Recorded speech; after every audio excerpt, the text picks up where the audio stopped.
Welcome back, everyone, to week number 2 of our series called Men's Decoding Desire. And today we're going to talk all about stepping into loving sexual experiences because sexual integrity is a huge aspect of this. So we're going to move through porn usage. We're going to talk about desire. We're going to talk about sexual integrity, what that means, how to access it, as well as self-pleasure for men, how to cultivate a self-pleasure awareness within yourself and ultimately leading to what we call orgasmic awareness. So today is going to be, again, accessible, tangible, starting to get your mind rolling on these types of topics. So hopefully you can go ahead and create the change that you desire most towards fulfillment, joy, and ultimate connection. So before we dive into it, a little bit about me. If you don't know me already, my name is Ava. I am an authentic Tantra practitioner specializing in Tibetan Buddhist Tantra. I am a sexologist as well as a transformational therapist as I utilize working with the subconscious mind to rewire self-limiting beliefs. So you'll see that throughout this episode today, there are qualities of all of those different things through my own experiences working with men, as well as having a background in sex work as being a stripper. So I was able to really tune into a lot of what men's desires are. And what I found, especially through my work now, is that desire really stems back to one thing and one thing only, and that is connection, that is ultimate fulfillment and union within yourself. So my goal is for you to take away whatever you may need from today's session, today's episode, and we're going to start with talking about porn usage and desire and how porn can impact us and the desires that you may have. But we're going to talk about this through a judgment-free lens because there's a lot of talk out there about anti-porn. There's a lot of talk about out there on the science behind porn and the changes that it creates in your brain and all of these things. But ultimately, we do live in a society, right, where it's readily accessible and many men use it, usually on a regular basis. So if that's you, I want you to start to ask yourself some different questions. Number one is, do you feel the need to hide it? So if you're someone that uses porn, whether it's frequently, whether it's not so frequently, do you feel like you need to hide the usage of that? So that's our cue, right? Potentially there is shame, there is guilt, there are different underlining things on why we believe that we can't share those true desires of what we have. Even if they seem surface level, they all matter, right? If those surface level desires go unmet or we don't know how to communicate them so that they can alchemize into something healthier, what's going to happen is we're going to retract inward and find other ways to express that. And porn is usually the thing that is readily accessible to kind of live out those fantasies, live out those desires. But ultimately, I want you to notice, is this something that is just familiar to you? And is it also normalized, right? Is this normalized? So do you get to a certain point in self-pleasure, for example, where it becomes boring for you? So then you use porn to amplify the experience, right? But how do you feel afterwards? Do you feel numb? Do you feel drained? Or maybe you feel energetic. I don't know. You know your body better. But at the end of the day, just asking yourself these non-judgmental questions, especially around porn usage. What beliefs do you have around porn? Are they still relevant to your deeper desires, right? Like I mentioned, usually when I work with men, there is a lot of shame and guilt, not only around their desires, but when they attempt to get those desires met, they do it in ways that feel like they're ashamed, feel like those aren't necessarily the most fulfilling ways. But perhaps there's no outlet. Perhaps that, there is a lack of clarity on how to healthily get those needs met and be able to communicate them effectively, right? So, first of all, just looking at your beliefs around porn, your feelings around porn, right? And when you use porn. So, we can also look at this from a different perspective, creating a healthy relationship to it, creating a healthy relationship to porn. And the way that you can do that is first by understanding the role that porn plays in your life now. Does it contradict a deeper desire? Those deeper desires are usually deeply human needs like connection, feeling seen, feeling heard. These are deeper desires. Those deeper desires are also how you see your relationships playing out, right? Where you can see the bigger vision going, who you want to become in your career, for example. These are deeper desires. But when we are interacting with our surface level desires, and again, they're not bad things, but when we're using that form of gratification instead, do you maybe see how that can contradict some of those deeper desires that are going ultimately unfulfilled because of that? Right? So again, we're just connecting the dots. We're seeing that golden thread that moves through these different qualities of the porn usage. Not judging it, not comparing it, not trying to make anything happen here, but just letting ourselves look in on if that contradicts the deeper desire. Another thing that you can look at here is if you use porn as a numbing agent, which can slowly, you use porn as a numbing agent, what can you slowly introduce to limit how you use porn? Okay, so if you're using porn to numb out, to just get a spike in those feel good hormones in your body, can you introduce something else that maybe can slowly replace some of these aspects of the porn usage? So, some of my clients, for example, will use sex toys because they still need that excitement. They still need something that is going to encourage them to continue forming a healthy relationship to sex without reaching for the porn, right? So are there moments where you can just replace it with something else, right? Maybe instead of hardcore porn, it's pictures. Maybe instead of other forms of porn, it is a toy, right? So just very, very slowly introducing something new that can just shift your attention to something else. That's how we start to form a healthy relationship to sex, right? We're not trying to eliminate it. We're not trying to be like, oh, I'm just going to drop porn and that's it, because it's not going to happen. You're going to drive yourself crazy, right? But it's important for you to understand how you can start to create a healthier relationship to it. Acknowledging when you're using it, when it shows up. Is it used as a numbing agent when you're feeling big emotions come up or stress, right? And then what you can also do is set parameters and boundaries on how you use it, when you use it, and the duration that you use it. Okay, very simple, subtle shifts. How do you use the porn? Maybe you only use the porn.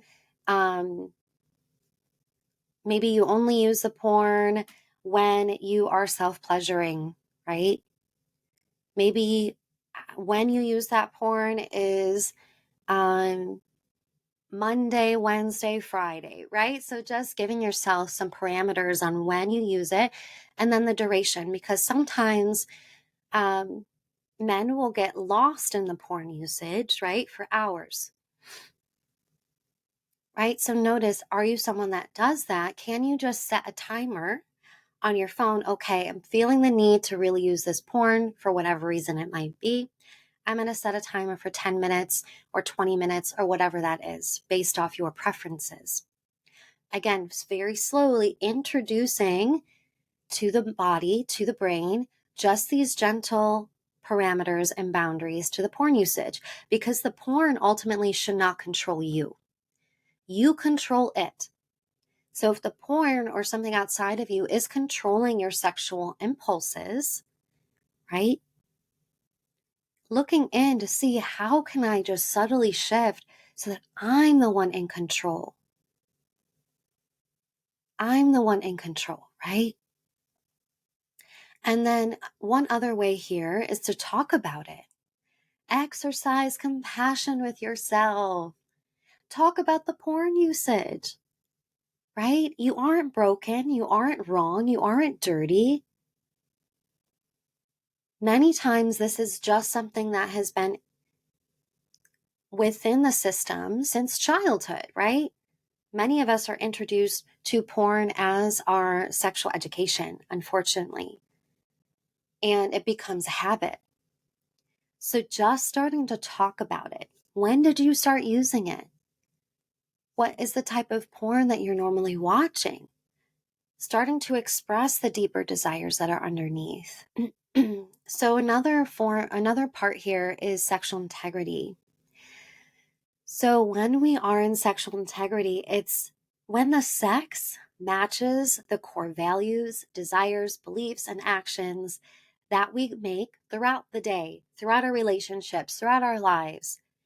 Sexual integrity stems far beyond just the bedroom, but it also involves the sex that is matching those core values, matching those desires that may not be sexual.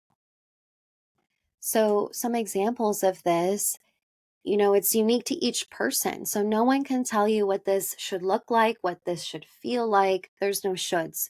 But sexual expression that adds value to your partner's life, to your lover's life, to your life, that's sexual integrity. It adds value.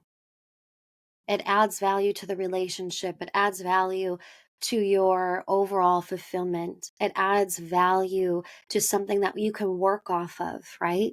For the long term. Sexual expression that enhances your overall life purpose. That's sexual integrity. It enhances the bigger vision, your overall life purpose, because sex, what's going on in the bedroom, you best believe is going on outside of the bedroom too. So, where can you start to shift your sexual expression so that it is enhancing the overall quality of your life? Where it is allowing you to see a bigger picture, a bigger vision, right? This is also one of the roles of our sexual energy. It gives us that vitality, it gives us that aliveness, it gives us the life to go and lead the roles that we want to lead, the purpose that we want to lead. It helps us to take center stage in our lives, right? Sexual energy is that quality that allows us to move towards a life purpose. And sexual integrity is a healing process too, right?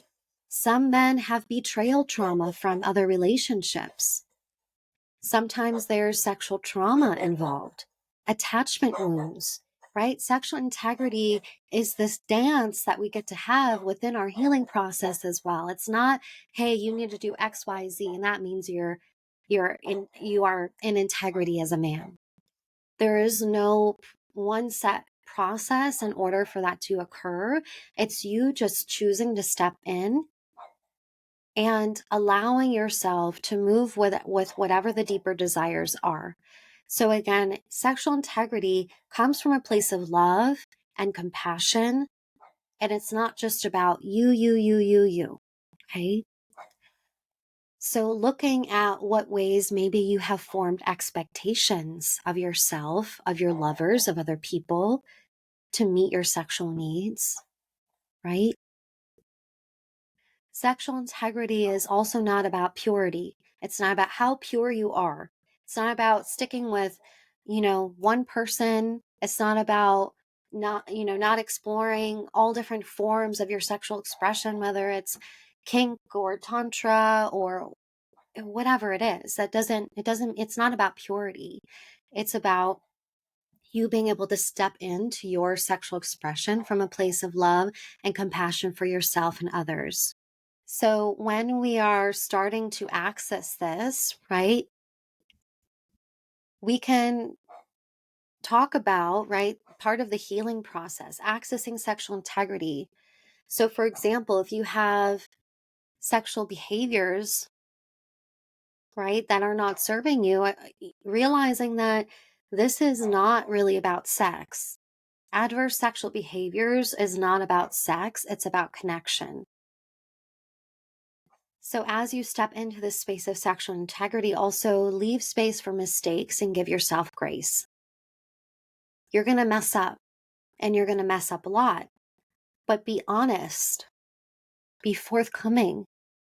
That's how you leave space for connection, for love, for intimacy to take place.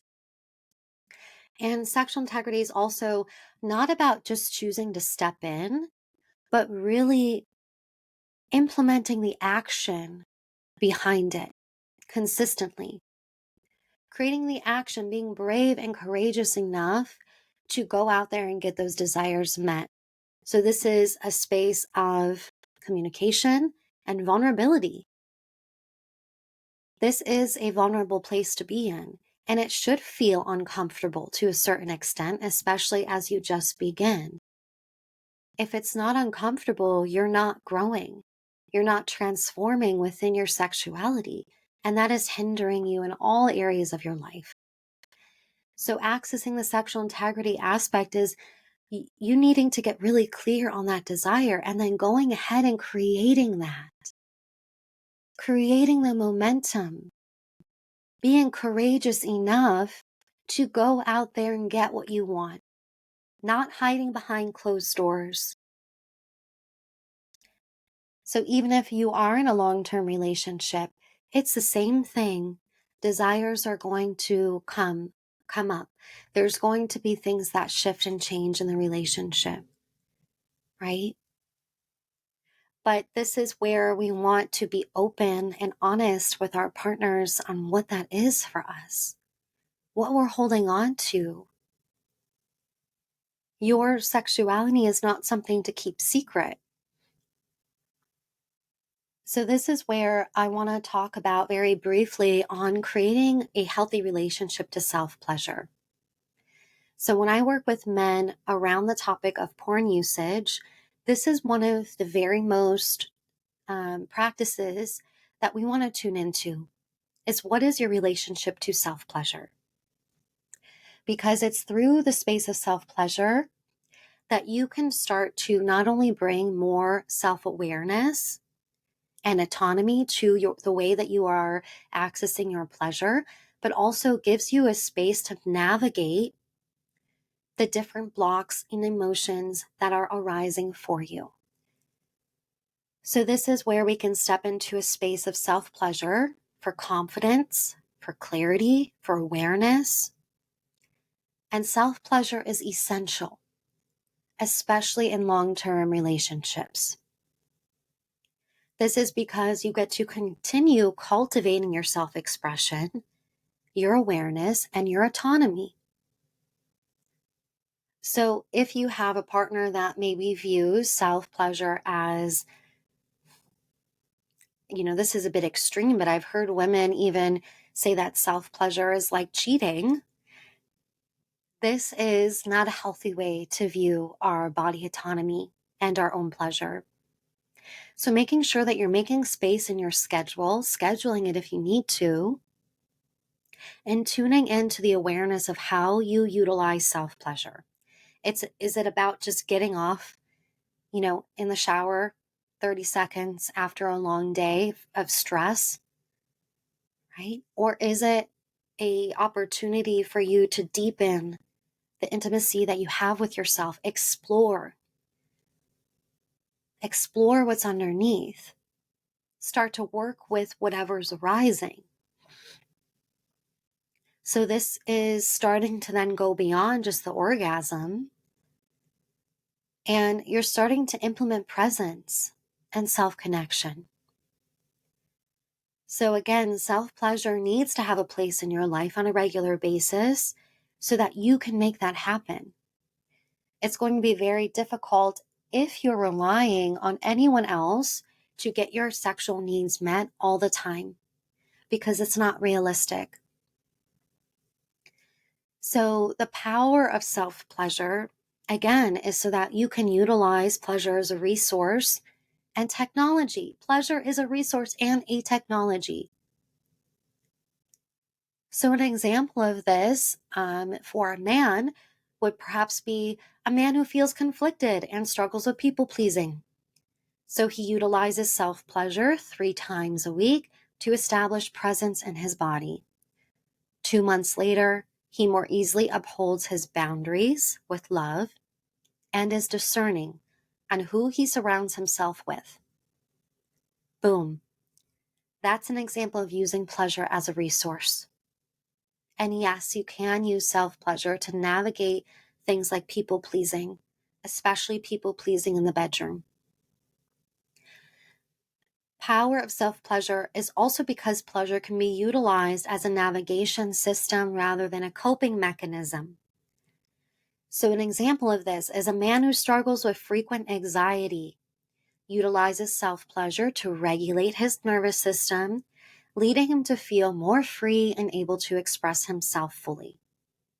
That's a beautiful example that I firsthand have witnessed in my clients of utilizing pleasure to navigate difficult emotions and experiences like anxiety or even depression.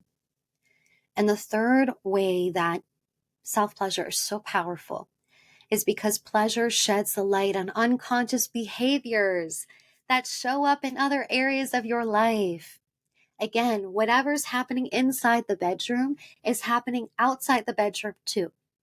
So seeing that golden thread moving through those themes, those beliefs, those patterns, those habits that are showing up in the bedroom. An example of this is a man in a long-term relationship frequently uses porn because he finds himself getting bored with the current sexual experience. So instead, he creates self-pleasure that keeps him focused on the pleasure rather than the outcome. As a result, he's able to last longer, experience multiple orgasms for the first time, and feel more connected to his partner. Beautiful example of utilizing self-pleasure to do exactly that. So some steps to create a multi-orgasmic life is through orgasmic awareness. This is something you can implement during self-pleasure. And the goal of this is to release the habit of contracting your body and holding your breath during self-pleasure, because sometimes we're trying to escape or even recoil from the pleasure that's taking place, right? So we have this buildup in the system, we start to get tense and then ejaculate. So the purpose of utilizing orgasmic awareness is noticing where you're contracting your body and relaxing and breathing as you implement the sexual sensation through the self-pleasure. This also encourages you to relax with the sensation, like I just mentioned, and also release expectation of orgasm being the goal. So if, again, this comes back to expectation. If you're going into your sexual experiences or even self-pleasure with the expectation of ejaculation every single time, that is creating a unresolved or very, very subtle quality, right, of pressure on yourself and also pressure on whoever you're having sex with, okay? And then lastly, it helps you to break away from the idea that pleasure is only reserved for penetrative sex. Pleasure is for you, right? And if we can't take responsibility for our pleasure, it's going to be really difficult, right, to access other forms of orgasm, to access other forms and have the capacity that to deepen our sexual experiences. So again, how to access the orgasmic awareness. Number one, slow down during your sexual experiences. Slow down. Breathe. Get present. Again, it might feel really uncomfortable, which is why I recommend to first utilize this during self-pleasure. Release the need for performance. Relax with sensation. Some natural tension is normal in your pelvis as you become more aroused, but noticing where you can just relax other areas of your body. The fourth one here is sustaining pleasure without going over the edge. So riding that wave, how can you sustain that wave going to the peak and then coming back down for 10 minutes, 20 minutes, 30 minutes?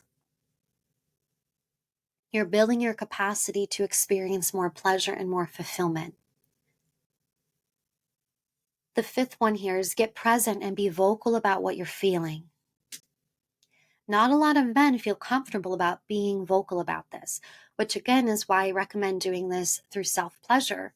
And then after your self-pleasure, to write down what it is that you are feeling or experiencing or whatever came up during that self-pleasure practice. And then the last one here is to let go of any expectations of how it will go.